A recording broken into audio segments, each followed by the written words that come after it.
നമസ്കാരം. Morning news. Youth Congress സംസ്ഥാന അധ്യക്ഷൻ രാഹുൽ മാങ്കൂട്ടത്തിന്റെ അറസ്റ്റിൽ KPCC പ്രഖ്യാപിച്ച സംസ്ഥാന വ്യാപക പ്രതിഷേധം ഇന്ന്.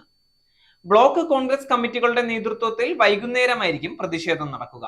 സംസ്ഥാന വ്യാപകമായി പ്രതിഷേധ പ്രകടനവും പൊതുസമ്മേളനവും നടത്താനാണ് KPCC നിർദ്ദേശം.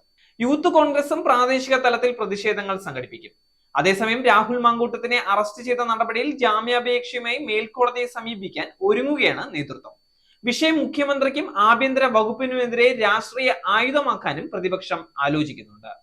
രാഹുൽ മാങ്കൂട്ടത്തിനെ അറസ്റ്റ് ചെയ്തത് രാഷ്ട്രീയ പകപോക്കലെന്ന് യൂത്ത് അധ്യക്ഷൻ VV ശ്രീനിവാസ് പറഞ്ഞു.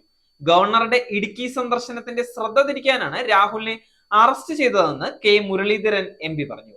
രാമക്ഷേത്ര പ്രതിഷ്ഠാ ചടങ്ങിൽ പങ്കെടുക്കണമെന്ന് NSS. പങ്കെടുക്കേണ്ടത് ഓരോ ഈശ്വര വിശ്വാസിയുടെയും കടമയാണ്. പങ്കെടുക്കുന്നതിന് ജാതിയോ മതമോ നോക്കേണ്ട ആവശ്യമില്ലെന്നും G സുകുമാരൻ നായർ വാർത്താക്കുറിപ്പിൽ പറഞ്ഞു. ബഹിഷ്കരിക്കുന്നവർ ഈശ്വര നിന്ദയാണ് നടത്തുന്നത്. രാഷ്ട്രീയ പാർട്ടികൾ എതിർക്കുന്നത് സ്വാർത്ഥതയ്ക്കും രാഷ്ട്രീയ ലാഭത്തിനും വേണ്ടിയാണ്. ഏതെങ്കിലും രാഷ്ട്രീയ പാർട്ടിക്ക് വേണ്ടിയല്ല NSS ഈ നിലപാട് സ്വീകരിക്കുന്നത്. ഈശ്വര വിശ്വാസത്തിന്റെ പേരിൽ രാമക്ഷേത്ര നിർമ്മാണത്തോട് സഹകരിച്ചിരുന്നു എന്നും വാർത്താക്കുറിപ്പിൽ പറയുന്നു. പമ്പയിൽ വീണ്ടും KSRTC ബസ്സിന് തീപിടിച്ചു. ആളുകളെ കയറ്റാൻ സ്റ്റാൻഡിലേക്ക് കൊണ്ടുവരുന്നതിനിടയിലാണ് ബസ്സിന് തീപിടിച്ചത്. അപകട സമയത്ത് ഡ്രൈവറും കണ്ടക്ടറും മാത്രമാണ് ബസ്സിൽ ഉണ്ടായിരുന്നത്. ഇവർ ബസ്സിൽ നിന്ന് ചാടി രക്ഷപ്പെട്ടു.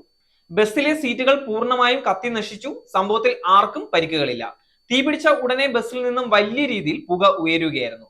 തൊട്ടടുത്തുള്ള പമ്പ ഫയർ സ്റ്റേഷനിൽ നിന്ന് അഗ്നിശമന സേന എത്തി തീ അണച്ചു. കഴിഞ്ഞ ദിവസവും സമാന രീതിയിൽ KSRTC ബസ്സിന് തീ പിടിച്ചിരുന്നു. ലോ ഫ്ലോർ ബസ്സിനാണ് കഴിഞ്ഞ ദിവസം തീ പിടിച്ചിരുന്നത്.